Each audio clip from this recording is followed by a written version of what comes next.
할렐루야. 서로 인사하는 시간을 가집시다. 하나님이 당신을 부유하게 하십니다. 네, 하나님이 우리 교회를 부유하게 하시고 여러분들을 부유하게 하실 줄 믿습니다. 작년 한 해 가피플 앱을 통하여 가장 성도들이 많이 검색한 성경 구절이 있었습니다. 그것이 무엇인지 아십니까? 물론 신문을 보신 분들은 아시겠죠. 1등이 무엇이었냐면 가장 많이 검색된 말씀이 빌립보서 4장 6절이었습니다. 아무것도 염려하지 말고 다만 모든 일에 기도와 간구로 너희 구할 것을 감사함으로 하나님께 아뢰라. 그리고 또 그 다음 구절이 이사야 41장 10절이었습니다. 두려워하지 말라. 또 마태복음 6장 34절이었습니다. 내일은 내일 염려하라. 모든 구절들의 특징이 있었습니다. 그것은 염려하지 마라, 두려워하지 마라, 걱정하지 마라, 이런 구절이 많았다는 것입니다. 왜 이런 구절들이 작년 한 해 많이 검색이 되었을까요? 그것은 국민들이, 성도들이 많은 두려움과 걱정 속에 살고 있다라는 뜻이 될 겁니다. 또 왜 이런 염려와 걱정과 염려 속에 있을까? 물론 두려움과 염려 속에 있겠지만 우리 모두는 지금의 이 현실이 그렇게 안정적이지 못하다는 것입니다. 우리가 생각하는 이 현실이 지금의 우리의 터가, 지금의 여러분의 인생의 터와 삶의 터가 금이 가거나 혹은 흔들거리거나 혹은 무너지거나 그런 환경 속에 있기 때문에 많은 성도들이 아무것도 염려하지 말라, 두려워하지 말라, 내일 일은 내일 염려해라, 이런 말씀들을 찾아 위로를 받았다는 것입니다. 오늘 말씀에 등장하는 오늘 말씀의 제목을 그래서 터가 무너질 때, 또 다른 말로는 터가 금이 갈 때, 터가 흔들거릴 때, 터가 무너질 때, 이렇게 정해 본 것이죠. 오늘 말씀에 등장하는 노아와 그의 가정은 터가 흔들거리고 터가 무너지고 터가 완전히 깨지는 상황에 처해집니다. 하나님이 온 세상을 홍수로 심판하겠다고 말씀한 내용입니다. 그러면 이 말씀이 현재 우리의 환경과 또 코로나 상황과 우리의 현실과 어떤 관련이 있을까? 그리고 이런 상황에서 하나님이 우리에게 주시는 소망의 메시지는 무엇일까? 그러기 전에 먼저 노아의 때 터가 무너지는 상황을, 흔들리는 상황을 먼저 보아야 합니다. 창세기 7장 10절 12절 말씀입니다. 볼까요? 시작. 7일 후에 홍수가 땅에 덮이니 하늘의 창문들이 열려 40주야를 비가 땅에 쏟아졌더라. 네, 온 세상이 홍수로 터가 완전히 무너지고 있습니다. 여러분, 이 당시의 상황을 좀 설명을 해야 합니다. 노아 시대 전 상황. 온 세상은 가인의 후손들과 그리고 하나님께서 새롭게 시작하고 싶은, 하나님의 나라를 이루고 싶은 아담과 이브의 자녀인 셋, 이 가문들이, 이 계열들이 나누어져 있었습니다. 가인의 계열의 사람들은 문명을 발달시켰고 그리고 우상 문화와 타락 문화를 이루었습니다. 자, 여러분 한 번 더 인사를 합시다. 부여하세요. 인사하세요. 꺼야 되기 때문에 그랬어요. 가인 계열의 사람들을 통해 문명이 굉장히 발달했습니다. 그런데 이 문화가 타락 문화였고 우상의 문화였습니다. 그래서 하나님은 아담의 아들 셋을 통하여, 셋 계열을 통하여 하나님의 나라를 세워가려고 했습니다. 그래서 셋이라는 이 계열을 통해 셋, 에노스 쭉쭉 그 노아까지의 그 계열을 통하여, 에노까지의 계열을 통하여 이쪽에 있는 과인 계열의 타락한 문화와 우상의 문화를 하나님의 나라의 문화로 정복시키기를 원하셨습니다. 그런데 그렇지 않고 셋 계열과 그리고 가인 계열이 그만 섞여 버렸습니다. 정복이 되는 게 아니라 완전히 하나님의 사람들이, 하나님의 아들들이 그 사람의 딸들에게 모두 다 그 모습이 너무 이쁘고 치장도 잘하고, 사실 여러분 보십시오. 우리 교회 여자 성도님들을 봐도 뭐 그렇게 찌고 말리겠습니까? 근데 세상 여자들 보세요. 어마어마하게 찌고 바릅니다. 그러니까 하나님의 아들들이 눈이 뿅 간 겁니다. 그래서 결혼하고 섞여버린 것입니다. 그래서 온 세상에 어떤 현상이 일어났냐면 하나님의 문화가 나타난 게 아니라 죄악의 문화가 관영하게 된 것입니다. 그래서 하나님께서 홍수로 모든 것을 심판하고 터가 무너지게 해버리겠다고 했고, 실제로 터가 무너지고 있는 상황에 처해졌다라는 것입니다. 여러분, 강주 서구에 아파트가 건설되다가 우리가 붕괴됐던 이야기를 들었죠. 제가 뭐 서구가 어딘지를 모르겠어요. 제가 강주를 몇 번 가봤지만 거기가 서구인지 강주에 무슨 구가 있는지 또 모르겠어요. 뭐가 있어요? 강주 사는 분들 서구, 남구, 북구. 하여튼 근데 그 서구에 아파트를 짓다가 아파트가 붕괴가 됐어요. 근데 여러분, 아직도 시신이 수습되지 못하고 있어요. 아침에 신문을 제가 좀 봤는데 그 유가족들이 하는 말이에요. 아파트가 완전히 붕괴되고 그리고 무너지는 상황에서 자신의 아이가 뭐 일을 했는가 보죠. 거기서 이제 20몇 층인가가 그 아이를 찾아냈어요. 근데 그 엄마의 말, 유가족의 말이죠. 이 모든 게 꿈이었으면 좋겠다고, 차라리 이 모든 게 꿈이었으면 하는 생각이 자꾸만 난다는 거죠. 여러분, 붕괴되고 질식하고 무너지고 갇히고 아직도 시신이 다 수습되지 않았죠. 그럼에도 이 명절을 맞는 이분들의 마음은 어떨까요? 여러분은 어떻습니까? 명절을 앞에 두고 여러분의 터가 금이 가고 여러분의 삶이 흔들거리고 그리고 여러분의 상황이 완전히 붕괴되는 상황에 처해질 수도 있다는 거죠. 물질, 터, 사람의 관계, 사람에 대한 기대, 건강, 이 모든 것들이 흔들흔들되며 또 금이 가고 무너지는 것입니다. 근데 중요한 것은 믿음의 사람도 터가 흔들린다는 거예요. 믿음의 사람도 터가 무너질 수 있다라는 거예요. 지금의 현실을 한번 보자는 것입니다. 월드비전 조사가 있었습니다. 최근에 월드비전 조사에 따르면 코로나19 기간 동안에 세계의 식품 가격 지수가 가격이 47%가 올랐다. 굉장히 많이 올랐다는 얘기죠. 2022년 5월에 이 물가 지수가 91이었다는 거죠. 뭐 우리가 가늠을 못합니다. 그러나 물가 지수가 올라가면 올라갈수록 뭐가 되냐면 물가가 비싸졌다는 건데 지금 현재는 134까지 올라갔다. 어마어마하게 올라갔다는 얘기죠. 비근한 예를 한번 들어보면 월드비전에서 말하기를 10개 품목이 있다는 거예요. 식품, 뭐 라면, 뭐 햇반, 뭐 마른 반찬, 뭐 김치, 하여튼 이 10개 품목 정도를 한 바구니에 담는다는 거예요. 근데 이걸 담을 때 이걸 담기 위해서 나가서 아르바이트를 하든 뭘 하든 노동을 해야 되는데 그 노동하는데 그것을 담을 수 있는 돈을 버는데 시간이 얼마나 걸리냐는 거예요. 근데 미국은 1시간이면 됐다는 거예요. 1시간.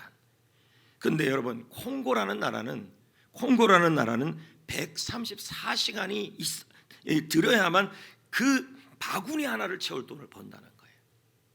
그러니까 저개발 국가일수록 훨씬 더 물가가 비싸다는 얘기죠.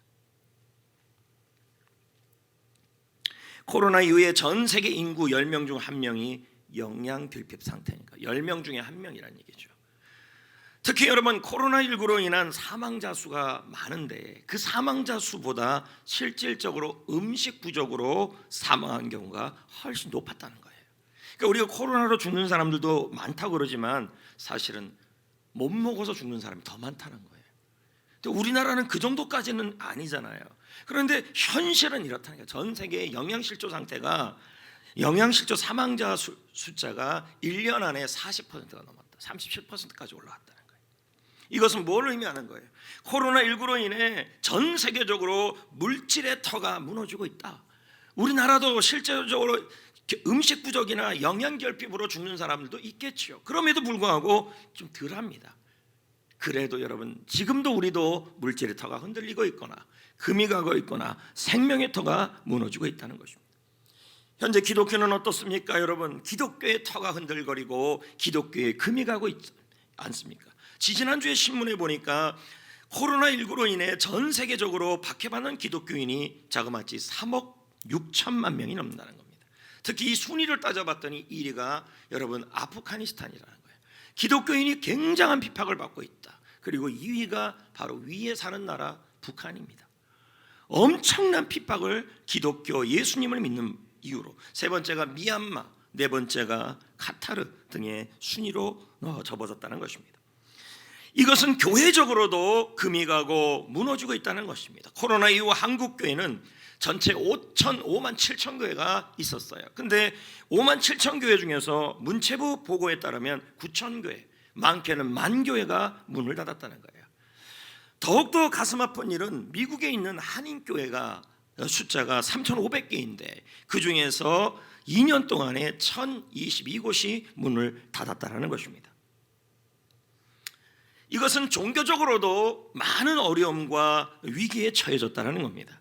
얼마 전 신문에 보니까 전국 자영업자 단체들이 대규모 집회를 열었습니다. 이들이 하소연을 하는 것이 신문에 실렸어요. 그들의 말이 이런 말입니다. 왜 이렇게 모여서 규탄 대회를 하고 집회를 하느냐 물어봤더니 이런 말을 해요. 국민의 절반가량이 3차 접종을 했습니다. 그런데도 확진자는 쏟아지고 있습니다. 먹고 살기가 너무 힘듭니다. 설날을 앞두고 영업제한이라는 지옥 같은 시간을 보내고 있습니다. 확진자 급증하는 상황은 이해가 되지만 우리도 살아야 하지 않겠습니까? 라는 글을 읽어보았습니다. 여러분 참 가슴 아픈 일들이죠. 여러분의 지금 현실의 인생의 터는 어떻습니까? 물론 여러분들 중에 나는 별다른 어려움이 없다.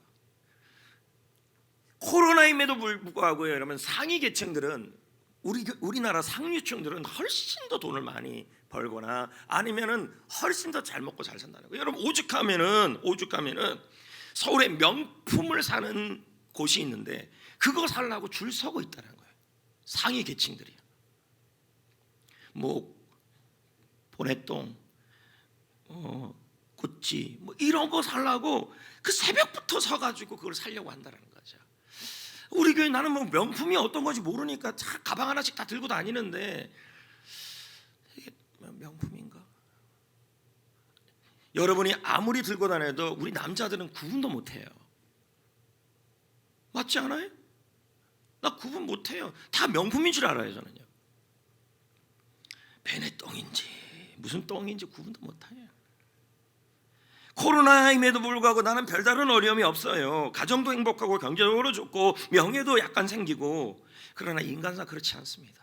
언제 금이 갈지 모르고 언제 무너질지 모르는 게 인생사예요. 별다른 잘못이 없음에도 불구하고 여기저기 금이 가고 있기도 하고 사역과 사업과 건강이 쓰러져 가고 있는 것입니다. 코로나19로 인해 고통받고 갇혀있고 기독교인이란 이유로 노골적으로 공격을 받고 실직과 직장의 어려움으로 물질이 말라가고 있습니다. 질병과 죽음 앞에 서 있고 동료들이 등을 돌리고 형제들이 만나기를 꺼려하는 것이죠. 가족들마저 우리를 부끄러워하고 있습니다. 왜요? 기독교인이라는 이유만으로. 우리는 지금 터가 금이 가거나 터가 흔들리거나 무너지는 상황 속에 처해져 있다는 것입니다. 여러분 어디에도 우리의 피난처가 없어요. 어디에도 살 곳이 없어요. 마치 노아처럼 온 세상이 물로 하나님이 심판하고 완전히 터가 무너지는 이 상황에서 노아의 유일한 터가 있었다는 거예요. 그게 바로 하나님의 은혜였고 하나님의 사랑이었습니다. 자, 8절을 읽어볼까요? 노아는 8절이 8절. 8절 시작. 노아는 여호와께 은혜를 입었더라. 노아는 여호와께 은혜를 입었더라. 여러분, 노아 홍수로 노아도 터가 무너지거나 터가 무너지거나 터가 쓰러지거나 모든 터가 금이 가는 상황이었어요. 그런데 여러분, 노아는 보호를 받았어요. 노아는 지켜졌어요. 홍수 가운데서도 지켜졌어요. 그게 뭐예요? 하나님의 은혜가 함께했기 때문이라는 거예요. 할렐루야. 오늘 여러분의 피난처는 어디냐? 바로 하나님의 사랑이고 하나님의 은혜인 줄 믿습니다. 우리가 이 상황을 이길 수 있는 유일한 힘도 하나님의 은혜고, 터가 무너지는 상황에서도 우리를 보호하고 지키는 것은 하나님의 사랑이요 하나님의 은혜라는 거예요. 내가 잘못했음에도 불구하고, 내가 잘못하지 않았음에도 불구하고 터가 금이 가고 무너지고 갈라지는 상황에서 우리를 지키는 것은 하나님의 은혜라는 것입니다. 누가복음 15장을 보면요, 아버지가 나와요. 아버지가. 그 밑에 뭐가 있나요? 그 밑에 뭐 있어요? 뭐 남편이랑 뭐 핸드폰 해요? 여보 보고 싶어? 빨리 와. 언제 와요? 빨리 가야 되는데. 그래요? 얼굴 빨개지는 거 보세요. 주기철 목사님처럼 어저께 우리 이제 신임 재직학교 하는데 주기철 목사님이 목사님 교회에 조만식 장로님이 왔어요. 조만식 장로님은 어떤 분이냐면 주기철 목사님의 스승이에요. 근데 그 주기철 목사님의 산정현 교회에 조만식 장로님이 장로로 있는 거예요. 자기 제자가 담임 목사님이에요. 근데 어느 날 조만식 장로님이 예배 시간에 늦은 거예요. 친구 만나느라고. 그랬더니 주기철 목사님이 한 손가락 하거든요. 근데 저같이 이렇게 착하지 않아요. 그러니까 장로님 들어오지 마시고 저 뒤에 서 계세요. 예배 끝날 때까지 절대로 앉지 마세요. 과연 우리 장로님들이 제가 이 말하면 완전히 삐질리제이션 될지도 모르겠죠. 자꾸 제가 얘기하잖아요. 예배 시간에 저를 보러. 근데 이 주기철 목사님이 자기 스승이에요. 근데 그 대부분 성도들은요, 조금만 말해도 목사님께 삐지잖아요. 근데 그 주기철 목사님이 조만식 장로님을 향해서 장로님 왜 그러십니까? 왜 예배 시간에 늦게 옵니까? 장로님은 장로님 아니십니까? 그랬다는 거예요. 그리고 예배가 다 끝나고 목사님이 장로님을 모셔다가 대표기도를 시킨 거예요. 그랬더니 장로님이 조만식 장로님이 기도하는 거예요. 하나님 아버지, 제가 목사님의 마음을 불편하게 하고 예배를 방해하게 하고 이 장로가 아주 제가 잘못된 장로입니다. 하나님 저를 용서하시고 목사님의 마음을 아프게 하고 성도들의 예배를 방해한 저를 용서하시고 울면서 기도를 했다는 거예요. 그러더니 장로님도 울고 목사님도 울고 성도들도 울었다는 거예요. 제가 그거 읽으면서 그런 생각이 든 거예요. 제가 예배 시간에 김대영 장로님 왜 늦게 왔어요? 100% 삐져서 다음 주에 안 올 겁니다. 제가 김대영 장로님한테 제가 초등학교 때 학생이고 선생님이었던 더더욱요. 근데 조만식 장로님이 안 그랬다는 거예요. 그 밑에 뭐가 있냐는 거예요 도대체. 남편이랑 문자 그렇게 잘하면 남편이 알렁드렁이라며요. 그럼 알렁드렁 남편을 데리고 가야 될 거 아닙니까? 밑에 보지 마세요. 밑에 보지 마세요. 도대체 저를 봐야죠. 예배를 드릴 때는 저를 얼굴을 보고, 그리고 마스크를 벗은 이유가 아멘 잘하겠다는 의미 아닙니까? 아멘 안 하기만 해보세요. 정권사님 1부 때도 아멘 안 하더구만. 그러니까 제가 이 정도면 약가라는 거예요. 또 약가 먹고 싶네. 조만식 장로님은 그렇게 오히려 삐지지 않고 더 교회를 위했다는 거예요. 쓸데없는 얘기 또 나왔네. 하여튼 알렁들렁 때문에. 저분 남편이 알렁들렁이래요. 여보죠, 웃는 분들은 저와 비슷한 거고 안 웃는 분들은 할렐루야 MZ세대고 알렁들렁. 제임스 딘. 하여튼 궁금합니다. 남편 알렁들렁 남편 좀 얼굴 좀 봐요. 얼굴 그만 빨개지지 말고. 어디까지 했어요? 그래서 여러분, 두 명의 아들이 있었어요. 둘째 아들이 아버지께 재산을 달라고 합니다. 그런데 이것은 뭐냐면 아버지 빨리 돌아가세요 이런 뜻이에요. 그럼에도 불구하고 아버지는 아들에게 재산을 나눠줍니다. 아들은 아버지의 품을 떠나 재물을 흥청망청 씁니다. 여러분, 이 흥청망청 말하고 싶지만 참겠습니다. 연산군 때 나온 말 아닙니까? 하지만 그의 터들이 아버지를 떠나서 전부 무너지고 납니다. 친구가 등을 돌리고 물질은 다 사라지고 건강은 무너지고 어디에도 피할 피난처가 없어요. 그때 그에게 유일하게 떠오르는 게 뭐냐면 아버지의 품이에요. 자, 보세요. 아버지의 품이 내가 다 무너질 때 피난처예요. 물질이 무너지고 건강이 무너지고 사람이 무너지고 다 무너지고, 그리고 내가 잘못해서 무너진다 할지라도 우리가 유일하게 우리를 보호하고 지킬 수 있는 피난처가 있다면 하나님 아버지의 사랑이에요. 아버지는 돌아오는 아들이 돌아왔는데 벌써부터 기다리면서 아무 조건 없이 안아주고 아무것도 묻지도 않고 안아주고 좋은 옷을 입히고 잔치를 벌이고 어떤 상황에서도 이 아이는 내 아들이라고 공포해주면서 피난처가 되어주는 거예요. 여러분, 터가 무너지는 상황에서 내가 잘못하든 내가 잘못하지 않든 터가 무너지는 상황에서 나의 유일한 피난처는 하나님의 사랑입니다. 하나님의 은혜입니다. 필립 얀시의 책에 보면요, 다음과 같은 이야기가 나와요. 이 책에 보면 목사님과 15살 딸아이의 이야기가 나와요. 딸이 얼마나 말을 안 듣는지, 며칠씩 집에 돌아오질 않나, 며칠씩 집으로 돌아오지도 않고 어느 날부터는 피임약을 먹기 시작하고 갖은 방법을 다 시도해도 소용이 없는 거예요. 여기서 막 우라통이 터지는 거죠. 저놈이 하면서 딸아이의 인생이 철저하게 무너졌고 가정도 금이 가기 시작했어요. 그런데 그 책에서 목사님이 이런 말을 해요. 거실 유리창에 서서 어둠 속을 내다보며 딸이 돌아오기를 기다렸습니다. 속에서 분이 막 차올라옵니다.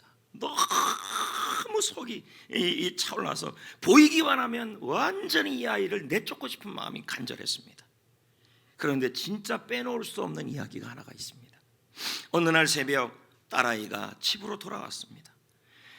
그야말로 세상에 아무것도 바랄 것이 없었습니다. 아이가 돌아오니까. 다만 그 애를 두 팔로 감싸 안고 안았습니다. 그동안 이 아이가 잘못했던 모든 것들이 하나도 생각이 안 났습니다. 단지 이런 말을 해주고 싶었습니다.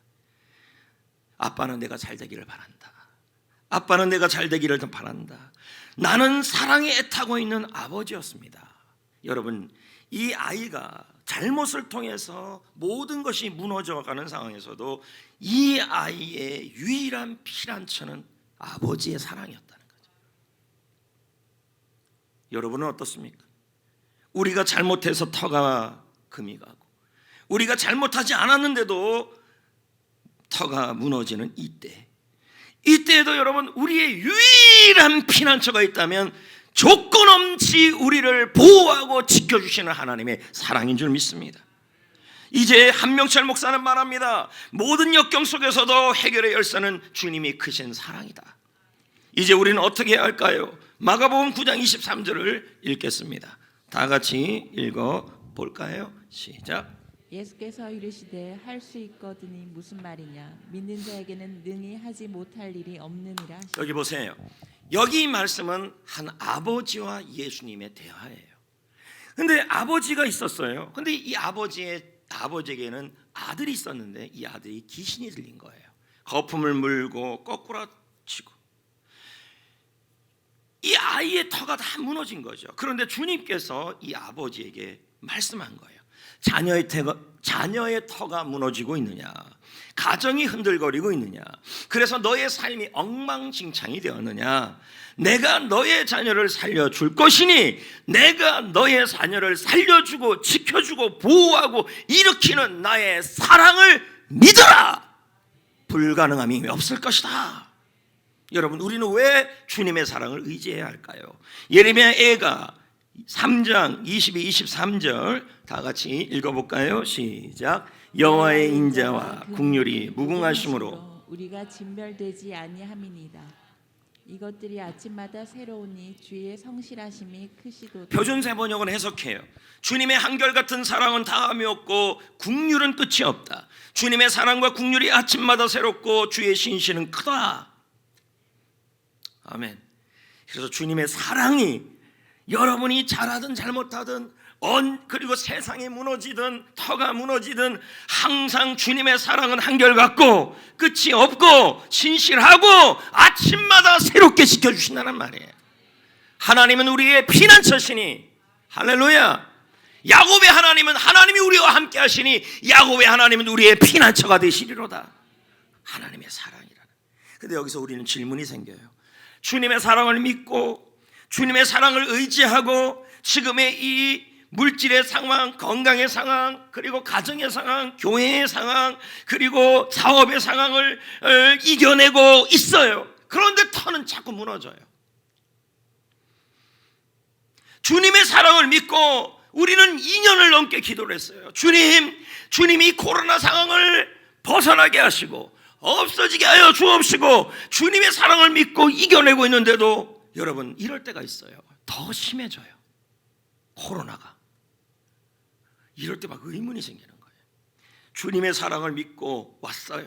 주님 예배드리고 찬송하고 기도하고 그러면 이제 상황이 또 좋아져야 되는데 사업장은 금이 가고 일터는 금이 가고 직장은 더 힘이 들어지고 물질은 더 어려워지고 건강은 더 금이 가고 이럴 때 아주 미칠 것 같은 거예요.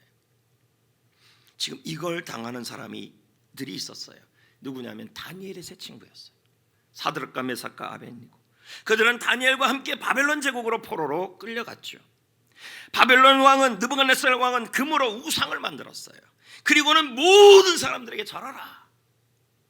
세 친구는 절하지 않았어요. 왕은 분노해요. 그러면서 이 세 친구들에게 말해요. 너희들을 불구덩이에 던질 것이다. 그들은 왕에게 고백해요. 왕이시여, 하나님이 믿음을 지키는 우리를 불구덩이 들어가지 않게 하실 겁니다. 하나님이 믿음을 지키고 예배를 지키고 하나님 앞에 신앙으로 살아가는 우리가 터가 무너지는 상황이 오기 전에 하나님이 구해줄 겁니다 라고 말을 해요. 그들은 하나님의 은혜를 믿고 하나님을 믿고 왕의 위협을 이겨냈어요. 그러면 여러분 이 정도 됐으면 어떻게 돼야 돼요? 여러분 이렇게 됐으면 불구덩이에 들어가면 안 되죠. 하나님이 건져줘야죠. 근데 그들이 이 불구덩이 전에 이런 말을 고백을 해요. 뭐라고 고백하냐면 만일 하나님이 건져주셨으면 좋겠는데 하나님이 우리를 불구덩이에서 건져주지 않을지라도 우리는 하나님을 떠나지 않을 겁니다. 하나님의 사랑을 믿었는데 하나님께서 내 사업장을 좋아지지 않게 하고 오히려 더 무너지게 하고 터가 더 무너지고 건강이 더 무너지는 안이 있어도 하나님을 믿었음에도 불구하고 하나님이 도와주지 않을지라도 나는 하나님을 버리지 않을 겁니다. 우리는 하나님을 버리지 않을 겁니다.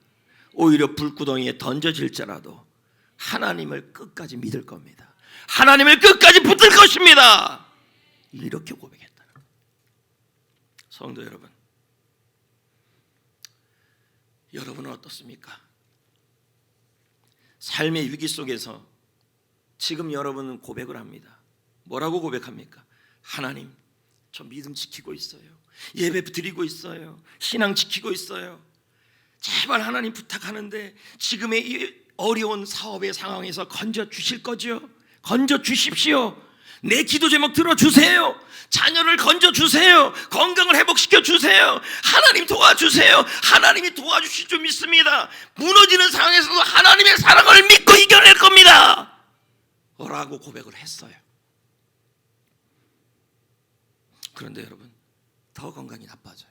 더 기도 제목이 응답이 더 안 돼. 사업이 더 힘들어요. 자녀가 다 속썩여요. 취직도 안 되고 사업도 안 되고 학업도 취직도 다 꼬여가요. 직장생활은 다 힘들어요. 여러분 이들이 불 속에 던져졌는데요, 느부갓네살이 뭐라 그럽니까? 7배를 더 뜨겁게 하라 그랬어요. 직장 생활이 7배가 더 힘들어졌어요. 건강이 7배가 더 나빠졌어요. 기도 제목이 더 7배나 더 응답이 안 돼요. 사업이 7배나 더 힘들어졌어요. 자녀가 7배나 더 어려워졌어요. 이거 믿음으로 사는데 왜 이러냐는 거죠.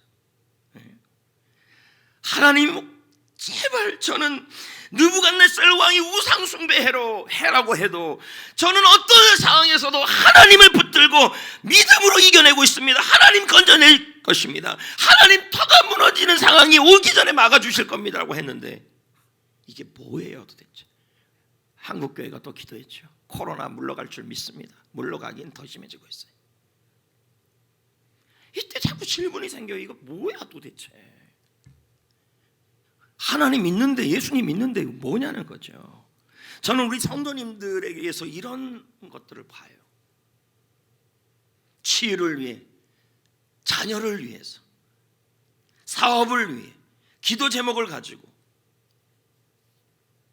또 자녀의 건강을 위해, 자녀가 생기기 위해 기도를 해요. 하나님의 사랑을 믿고 하나님이 이번에는 해결해 주실 겁니다. 하나님이 해결해 주실 줄 믿습니다. 하나님 믿고 예배드리고 전도팀도 하고 기도팀도 하면서 하나님을 붙들고 그렇게 소망을 했어요. 근데 얼마 후 소식들이 들려와요. 상황이 더 안 좋아졌다는 거예요. 와서 잠깐 얘기하면서도 눈물을 툭툭 흘려요.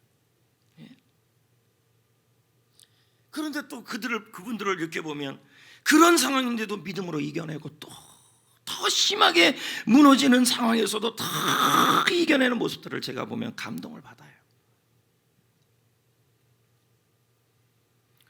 혹시 이 자리에 이런 분들이 있을 수 있어요. 하나님, 저희 교회 진짜 열심히 나왔어요. 셀모임도 열심히 가고 열심히 했고 우리 가정의 기도 제목 응답받고 사업에 응답받으려고 열심히 기도했어요. 근데 상황이 더 안 좋아진 거예요. 이런 하나님, 차라리 그냥 무당한테 가서 점이나 봐야지. 차라리 푸닥거리나 해야지. 이 자리에 푸닥거리 했던 같은 분들 회개하셔야 돼요. 상황이 안 좋아진다고 해가지고, 믿음으로 살았다고 상황이 안 좋아진다고 해가지고 더 뭐 하냐면 하나님을 배반하고 하나님을 멀어지는 경우도 있다는 거죠.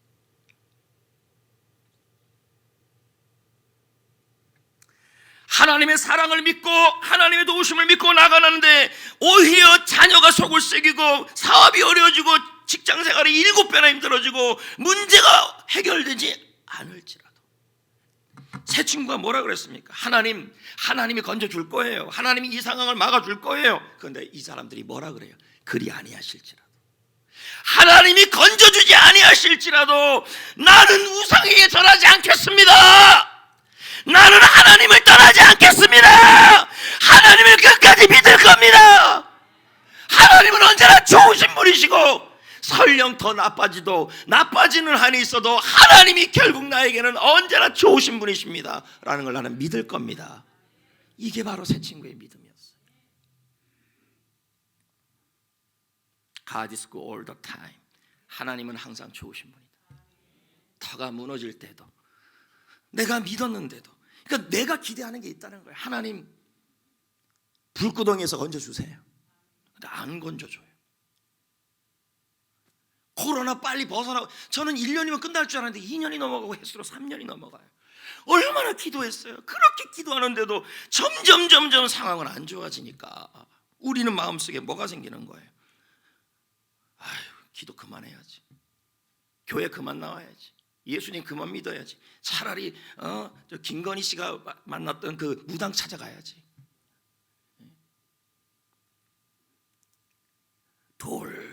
그래서 전인권 씨가 노래를 불렀죠. 돌고 또 이 자리에 오는 거죠. 그거 갖고 뭐 다 깨지고 나서 이들을 보십시오. 하나님의 사랑을 믿었는데 상황이 더 나빠지는 거예요. 불구덩이 속에 던져져 버린 거예요. 상황은 점점 안 좋아지는 거예요. 7배나 힘들어지는 거예요. 근데 여러분 아시잖아요. 그들의 이야기가 아직 끝나지 않았다는 거예요. 하나님이 어떻게 하십니까? 불구덩이로 인해서 상황이 더 나빠지지만 그 불구덩이 속에 그들의 피난처가 되어주시고 그 가운데서도 하나님은 함께 해주셨고 그 가운데서도 그들을 위한 계획을 준비하고 있었다는 거예요. 무너지고 안 무너지고가 중요한 게 아니에요. 지금 페리 노브는 말합니다. 그래서요 시작. 두렵고 떨리는 상황을 지날 때면 하나님이 우리를 까마득히 잊으신 것 같다. 하나님이 우리가 죽든 말든 신경조차 쓰지 않는 것만 같다. 하지만 삶의 어떤 순간에도 하나님의 사랑은 멈추지 않는다. 아멘. 너무 힘든 상황에 처해질 때 하나님이 사드락과 메삭과 아벳니고도 내가 죽든 말든 하나님이 신경도 안 쓰는 것 같아요. 내가 무너지든 안 무너지든 신경도 안 쓰는 것 같아요. 믿음으로 가고 기도하고 그렇게 하고 안 나오던 금요기도에 새벽기도까지 나오는데도 더 안 돼요. 그냥 그대로 들어가도록 내버려 두는 거예요. 상황이 더 안 좋아져요. 얼마나 저도 기도했겠습니까? 코로나가 빨리 끝나게 해달라. 근데 안 끝나요. 그냥 코로나의 불구덩 속에 집어넣어버렸어요. 믿음으로 가는데 사드락과 메삭과 아벳니고처럼. 그럼에도 불구하고 우리가 해야 될 일이 뭐냐는 게, 하나님 내가 기도했는데 하나님 상황이 안 좋아져도 저는 그리 아니하실지라도 하나님을 사랑합니다. 하나님은 좋으신 분임을 믿습니다. 하나님이 좋은 걸 준비하실 줄 믿습니다. 하나님의 계획을 믿습니다. 하나님을 절대로 떠나지 않습니다. 믿음으로 이겨내야 돼요. 얼마나 가슴 아픈 사연들이 많아요. 삶의 터가 무너지고 무너질 것 같고 흔들거리고 두렵고 모두가 잠든 한밤중에도 지금의 현실을 생각할 때 눈물만 나는 거죠. 또 어떤 분들은 아휴 그래도 나는 괜찮지라고 생각하지만 그 괜찮은 사람들 보면, 경제가 괜찮은 사람들 보면 또 자식이 또 괜찮으면 몸이 아프고 너나 할 것 없이 한두 가지의 그 터들이 무너지고 있다는 거죠. 기도라 부르기 어려울 만큼 고통스러워요. 기도인데 기도가 아니에요. 신음이지. 떨리는 마음을 주체할 수가 없고 앞만 막힌 것이 아니라 사방이 다 막혀버렸다. 조그만 빛도 안 보여. 빛도. 그 빛이 핸드폰이 되지 말기를. 이렇게 딱 보면 빛이 보이잖아요. 웃자고 한 얘기죠. 여러분 아무리 생각해도 제가 이해가 안 될 때가 있어요. 예수님은 나를 위해 생명을 주셨잖아요. 그런데 지금 나를 사정없이 부수고 있는 거죠. 도저히 이해가 안 돼요. 예수님이 교회를 위해서 생명을 주셨는데 교회는 또 사정없이 부셔지고 여러분의 일터가 사정없이 부셔지는 거예요. 건강이 부셔지고 자녀가 무너지고. 이런 말이 안 나옵니까? 주님 왜 그러세요? 믿었잖아요. 예수님 안 믿었다가 한번 믿어봤는데 아니 뭐 좀 될 것 같더니 왜 이러세요? 참 이해가 안 돼요. 저는요 사는 것보다 죽는 게 더 나아요. 제가 지금 할 수 있는 게 뭐가 있겠어요? 낮은 낮대로 밤은 밤대로 두려워요. 며칠을 뜬 눈으로 지새웁니다. 그런데 지난밤에도 한숨을 잘 수가 없어요. 괴로움이 파도처럼 밀려왔다가 또 밀려가고 흩어지고 또 밀려오고 사람을 기대하는 것이 아니었는데 또 실망하고 힘겨워도 하나님의 사랑을 믿고 주님을 믿고 살아왔는데 주님이 건져줄 줄 알았는데 7배나 더 힘들어지고. 왜 그러세요? 수없이 묻는데 답은 안 주시고 내가 죽든 살든 신경도 안 쓰고 우리 가정이 무너지든 안 무너지든 신경도 안 쓰고 자녀가 무너지든 말든 하나님이 전혀 신경 안 쓰는 것 같아요. 답을 안 줘요. 왜 답을 안 줄까요? 여러분? 팀 켈리 목사님이 이 질문에 이렇게 말합니다. 읽어봅시다. 시작. 하나님이 안 계신 것 같아 도저히 그분의 뜻을 알 수 없다고 말하지 말라. 혹은 하나님의 뜻은 머지않아 정확히 밝혀진다고 말하지 말라. 왜냐하면 많은 경우에 하나님의 뜻은 머지않아가 아니라 마지막에 나중에서야 알 수 있기 때문이다. 여러분 믿음이 뭘까요? 하나님의 사랑을 믿고 살아갑니다. 그런데 터가 무너집니다. 7배나 힘들어집니다. 코로나가 7배나 힘들게 합니다. 명절을 앞둔 우리의 마음이 그렇습니다. 지옥 같습니다. 왜 그런지 답을 찾을 수가 없어요. 사드락과 메삭과 아벳니고에게도 주님은 답을 주지 않았어요.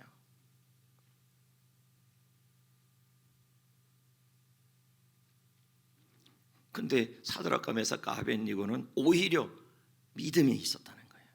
내가 불구덩이에 들어갈지라도, 내가 7배나 힘들어질지라도, 내가 믿음을 지키고 가는데도 내 기대와 달리 일이 안 된 일이 일어날지라도, 저는 그리 아니하실지라도 끝까지 하나님을 사랑할 거고, 우상에게 절하지 않을 거고, 하나님을 떠나지 않을 거고, 하나님의 사랑을 끝까지 믿을 겁니다. 나를 사랑하시는 사랑. 신재용 목사가 말합니다. 좋은 상황, 좋은 삶에 새로운 기준을 가져야 한다. 좋은 상황은 더 갖고 더 나아지고 더 높아지는 게 아니다. 삶이 어떠하든지 하나님과 함께 사는 것, 하나님께 붙어 있는 것이 가장 좋은 삶이다. 불구덩이에 들어가든 불구덩이에 들어가지 않든 내 삶의 터가 무너지든 안 무너지든 제일 좋은 삶은요, 터가 안 무너지고 그거보다 더 중요한 건 그 상황에서도 주의 사랑이 함께하는 거예요. 가장 좋은 삶을 살기 위해 집중하면 나머지는 하나님이 알아서 하신다. 사드락과 메삭과 아벳니고를 보세요. 어떠한 상황에도 나는 하나님을 떠나지 않을 겁니다. 어떠한 상황이 와도 절대로 이런 하나님이면 난 버릴 겁니다, 나를 도와주지 않은 하나님이면 버릴 겁니다 라고 말하지 않고, 나를 사랑하시고 아들 예수까지 주신 하나님이라면 내 인생을 마지막에 망가뜨리지 않는 분이시라는 하나님의 사실을 믿고 끝까지 하나님을 붙들어야죠. 그게 가장 좋은 사람이. 그렇게 할 때 하나님이 나머지를 알아서 하신다는 거예요. 근데 우리는 전후가 바뀌었다는 거죠.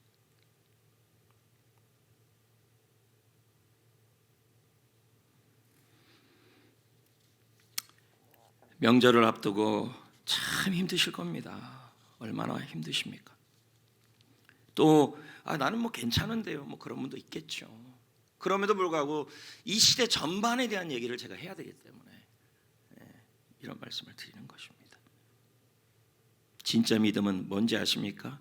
더 좋아지고 더 나아지고 더 높아지는 게 좋은 믿음이 아니라, 내가 믿고 가는데도 터가 무너지는 상황에서도 하나님과 함께 사는 거예요.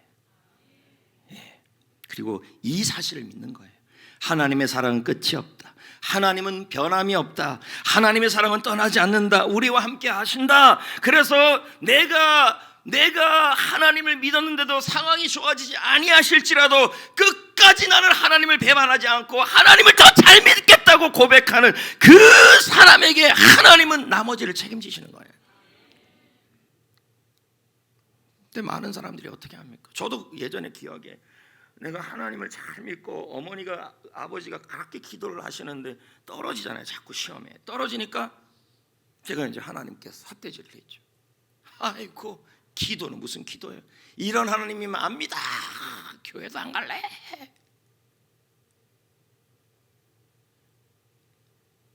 그게 믿음이 아니라니까요. 지금 이 코로나를 겪으면서 그렇게 기도하고 믿음으로 살고 있는데도 왜 코로나가 점점 더 심해지느냐는 이 상황에서 줄 수 있는 대답이 그거라는 거예요. 중요한 것은 여러분, 그 현실이 없어지고 고통이 7배나 더 심해지고의 상황이 아니라, 그 상황에서도 하나님은 God is good all the time, 항상 좋으신 분이시고 언제나 좋으신 분이시고 우리를 위해서 우리와 그 상황에서도 함께 고통받는 분이시며, 그리고 우리를 위해 계획을 갖고 있는 분이라. 저는 질문이 계속 나와요. 하나님은 왜 노아의 홍수를 통해 온 세상을 무너뜨렸을까? 하나님은 코로나19라는 홍수를 통해 왜 온 지구를 이렇게 무너뜨렸을까? 한국교회를 왜 이렇게 힘들게 할까? 성도들을 왜 이렇게 무너뜨릴까? 그 답이 오늘 1절에 나와요. 9장 1절에 홍수를 통해 전 세계가 다 무너졌어요. 그리고 나서 하나님이 노아에게 그의 아들들에게 제일 먼저 했던 말씀이 나와요. 자, 보자고요. 1절 시작. 하나님이 노아와 그 아들들에게 복을 주시며 이르시되 생육하고 번성하여 땅에 충만하라. 하나님이 온 세상을 홍수로 인해 무너뜨렸습니다. 왜요? 다시 세우기 위해서예요. 하나님은 노아에게 처음 아담과 하와에게 주셨던 그 꿈을 다시 주었습니다. 창세기 1장 28절에 생육하고 번성하고 충만하고 정복하고 다스리라. 근데 그 꿈이 이루어지지 않으니까 온 세상을 무너뜨리고 다시 한번 하나님이 그들에게, 이 노아에게 홍수로 인해 다 무너진 이 세상을 향하여 노아에게 다시 한번 뭘 주냐면 사명을 주고 있는 거예요. 여러분, 때로 하나님이 터를 무너뜨리게 할 때가 있어요. 다니엘의 친구들처럼 터가 무너질 때가 있어요. 믿음으로 사는데도, 우리 한국교회처럼 여러분들처럼 믿음으로 사는데도 하나님이 터를 무너뜨릴 때가 있어요. 왜 그럴까요? 여러분을 사명의 사람으로 다시 세우려는 거예요. 이걸 깨달아야 돼요. 성경이 왜 존재합니까? 지금의 이 현실에 대해서 답을 찾으라는 거예요. 다시 세우려는 거예요. 건강이 무너지고 믿음으로 사는데 그리고 믿음으로 사는데 물질이 무너지고 가족이 무너지고 관계가 무너지고 그리고 이런저런 것들이 다 무너지고 직장생활이 7배나 힘들고, 그런데 너무너무 힘든데 왜 하나님이 이렇게 무너뜨리냐는 거예요. 하나님의 백성을 하나님이 완전히 박살내시는 분이 아니에요. 언제나 예루살렘이 무너질 때도 하나님은 남은 자를 늘 두셨어요. 사명을 이루라. 하나님의 관심은 여러분의 물질과 직장 그것 자체가 아니에요. 지난주에 말씀드렸지만 물질은 우리의 사역과 사명과 비전의 도구로 필요한 거예요. 아멘. 주님은 여러분을 세우기를 원해요. 한명철 목사는 말합니다. 하나님의 논리는 역설적일 때가 많다. 무너질 것이 무너지면 반드시 세운다 다시. 그래서 하나님이 이런 분이래요. 예레미야 1장 10절을 읽어볼까요? 시작. 보라, 내가 오늘 너를 여러 나라와 왕국 위에 세워 내가 그것들을 뽑고 파괴하며 파멸하고 넘어뜨리며 건설하고 심게 하였느니라. 자, 하나님은 어떤 분이래요? 무너지고 넘어뜨린다는 거예요. 근데 왜 그렇게 하냐는 거예요. 때로는 온 세상을 노아의 홍수처럼, 코로나 홍수처럼 그렇게 하나님이 넘어뜨리고 사드락과 메삭과 아벳니고처럼 불구덩이에 집어넣을 때도 있어요. 근데 그걸 왜 그렇게 하신다는 거예요? 건설하고 세우기 위해서라는 거예요. 이게 하나님의 마음이에요. 사명의 사람으로 세우기 위해서다. 다니엘의 세 친구도 그랬습니다. 그들의 삶의 터전이 무너졌어요. 하나님을 신뢰했지만 결국 불구덩이였어요. 하지만 여러분, 불구덩이였다 할지라도 하나님은 불구덩이 속에서도 함께 하셨다는 거예요. 그러니까 믿음으로 가는데 어려움을 처해도 하나님을 배반하지 말고 배신하지 말고 우상 앞으로 가면 안 돼요. 우상이 뭘 합니까? 함께 하셔서 그곳에서 그들을 다시 일으켰고, 그들을 통해 느부갓네살 왕이 하나님을 인정하게 돼요. 일설에 따르면 이 느부갓네살 왕이 하나님을 믿었다는 얘기까지 나와요. 사명이에요, 사명. 저는 신학대학 시절 누구보다 열심히 기도했고 전도도 했고 신대원 시절에는 최선을 다해 교회 사역도 했어요. 그러면 여러분, 저는 아프면도 안 되고 사기도 당하면 안 돼요. 근데 사기 당했죠. 아주 나쁜 사람이 있어요. 문모라고요. 아직까지도 안 잊어버려요. 그리고 질병으로 하나님이 이해할 수가 없는 거죠. 왜 하나님이 내 터를 무너뜨릴까? 왜 저를 건강을 무너뜨릴까? 지금 돌이켜 생각해 보면 다시 세우기 위해서예요.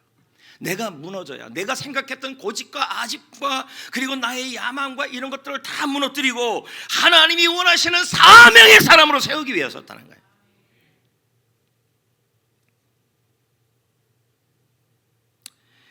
자, 다음에 찬양을 부르고 오늘 말씀을 마무리하려 합니다.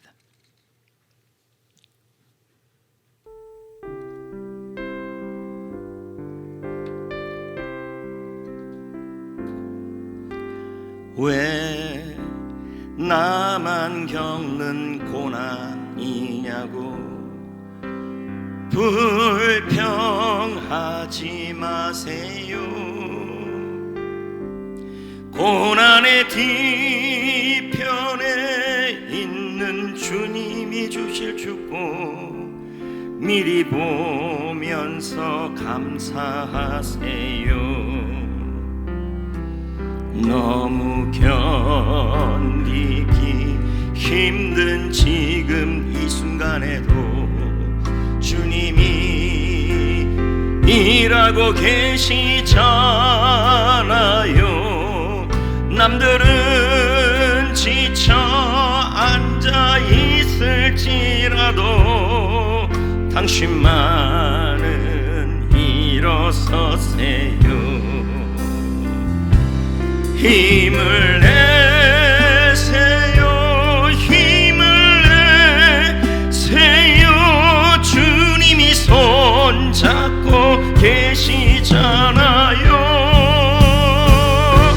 주님이 나와 함께함을 믿는다면 어떤 역경도 이길 수 있잖아요. 할렐루야.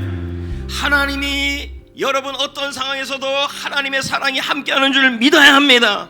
세상 일에 실패해서도 온갖 고난으로 고난 많아서도 주께서 함께 하시고 주께서 일으키시고 주께서 여러분을 굳세게 하셔서 나를 증거하도록 여러분을 도울 겁니다. 할렐루야. 내가 너를 굳세게 하리라. 너를 크게 사용하리라. 너로 하여금 나를 증거하도록 내가 너를 굳세게 하리라. 내가 너를 굳세게 하리라.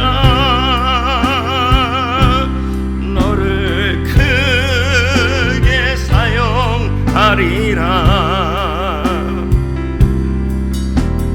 너로 하여금 나를 증거하도록 내가 너를 도우리라. 아멘. 할렐루야. 터가 무너질 때가 있습니다. 명절을 앞두고 지옥 같은 삶을 보내는 분도 있을 것이고 지금 명절을 앞에 두고 그래도 좀 괜찮은 분도 있을 것입니다. 어떻든 여러분 그렇든 그렇지 않든 우리는 모든 분들이 코로나의 홍수 속에 살고 있습니다. 우리는 입으로 말합니다. 이 모든 게 차라리 꿈이었으면 좋겠다는 생각까지 듭니다.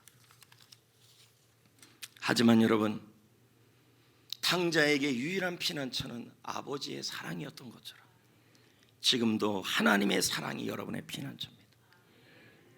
아멘. 여러분, 주님의 사랑은 한결같아요. 주님의 사랑은 끝이 없어요. 하나님은 우리가 터가 무너뜨리는 것을 기뻐하는 게 아니라 우리를 다시 세우려고 하는 거예요. 그러므로 지금 이 어려운 현실에서도 설령 주님 당장 나를 건져주지 아니할지라도 하나님은 좋으신 분임을 나는 믿습니다. 하나님을 배반하지 않을 겁니다. 더 신앙 좋은 사람 될 겁니다. 더 하나님의 배 꽉 붙어 있을 것입니다. 그리고 사명의 사람으로 일어날 겁니다. 그렇게 승리하시길 축복합니다. 함께 기도합시다.